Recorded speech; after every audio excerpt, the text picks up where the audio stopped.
So, this question is, consider a current carrying wire in the shape of a circle.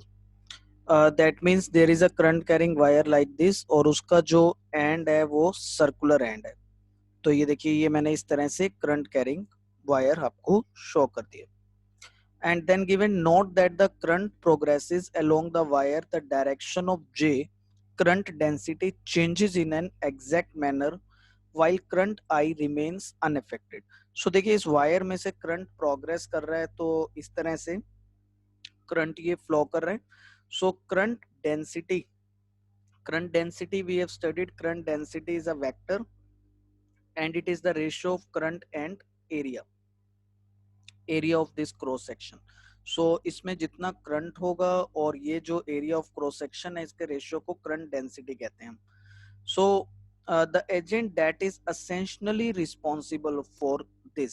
So question क्या है, हमें question में क्या बताना है, हमें बताना है वो एजेंट जो इस करंट डेंसिटी के लिए रिस्पॉन्सिबल है, वो एजेंट जो करंट डेंसिटी के लिए के चेंज के लिए रिस्पॉन्सिबल है, क्योंकि करंट आई तो यहाँ पे वो कह रहा है कांस्टेंट है. अगर आप यहाँ पर करंट डेंसिटी के इक्वेशन को देखते हैं तो it is I by A. So it looks that J depends on I and A, but I here given it is constant. अगर आई कांस्टेंट है और करंट डेंसिटी J चेंज हो रहा है तो हमें बताना है कि वो किस एजेंट के कारण यहाँ पर चेंज हो रहा है. सो पहला ऑप्शन है हमारे पास ईएमएफ यानी जो हमने इस कंडक्टर के साथ पोटेंशियल डिफरेंस अप्लाई किया है उस ईएमएफ की बात कर रहे हैं. बी पॉइंट है electric field produced by charges accumulated on the surface of wire. C is the charges just behind a given segment of wire and the charges ahead.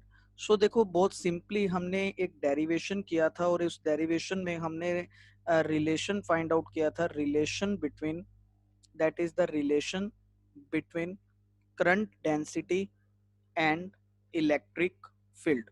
So current density और electric field में हमने relation find out किया था and we find current density is equal to sigma multiplied E. So ये relation था, इसमें J current density है और E इलेक्ट्रिक फील्ड है.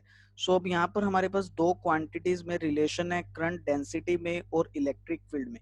सो ये एक्सप्रेशन हमें क्या शो करता है, ये शो करता है कि current density J electric field पे डिपेंडेंट होता है और सिग्मा को हम यहाँ पर बोलते थे conductivity. So sigma is responsible to show conductivity and this expression show current density directly depends on the electric field.